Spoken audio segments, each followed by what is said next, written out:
with Inspirations of the 2-Year-Olds by Mark Twain. All infants appear to have an impertinent and disagreeable fashion nowadays of saying smart things on most occasions that offer, and especially on occasions when they ought not to be saying anything at all. Judging by the average published specimens of smart sayings, the rising generation of children are little better than idiots.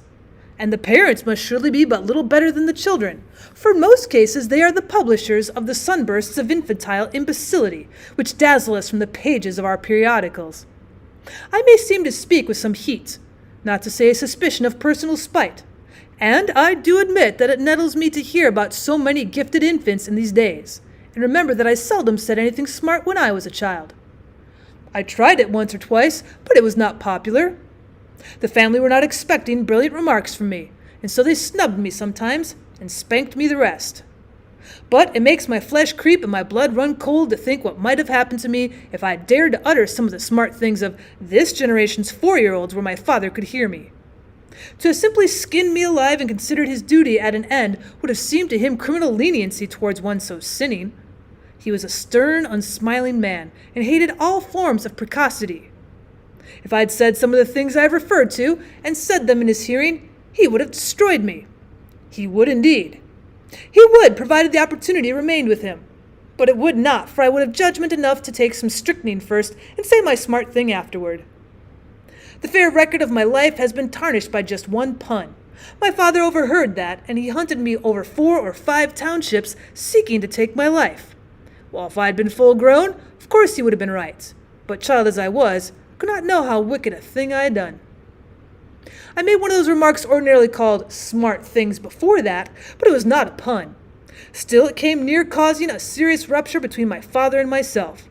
My father and mother, my Uncle Ephraim and his wife, and 1 or 2 others were present, and the conversation turned on a name for me.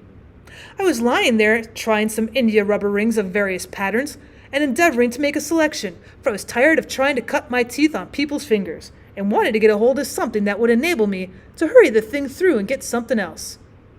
Did you ever notice what a nuisance it was, cutting your teeth on your nurse's finger, or how back-breaking and tiresome it was trying to cut them on your big toe? And did you never get out of patience and wish your teeth were in Jericho long before you got them half cut? Well, to me, it seems that these things happened yesterday. And they did, to some children, but I digress. I was lying there trying the India rubber rings, and I remember looking at the clock and noticing that in an hour and 25 minutes I would be 2 weeks old, and thinking how little I'd done to merit the blessings that were so unsparingly lavished upon me. My father said, "Well, Abraham is a good name. My grandfather was named Abraham." My mother said, "Abraham is a good name. Very well, let us have Abraham for one of his names." Well, I said, "Abraham suits the subscriber." My father frowned. My mother looked pleased. My aunt said, "What a little darling it is."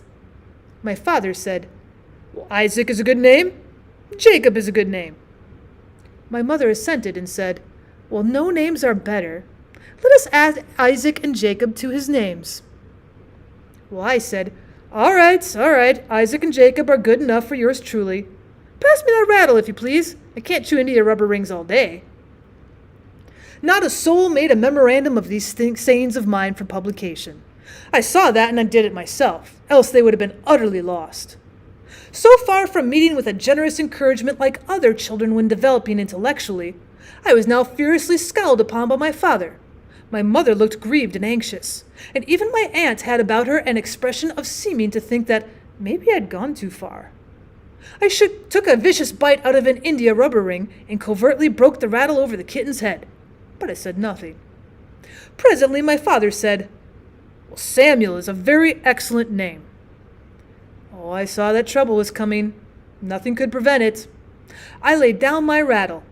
Over the side of the cradle I dropped my uncle's silver watch, the clothes brush, the toy dog, my tin soldier, the nutmeg grater, and other matters which I was accustomed to examine, and meditate upon and make pleasant noises with, and bang and batter and break when I needed wholesome entertainment. Then I put my little frock in my little bonnet, and took my pygmy shoes in one hand and licorice in the other, and I climbed down out the floor. I said to myself, now if the worst comes to worst, I'm ready.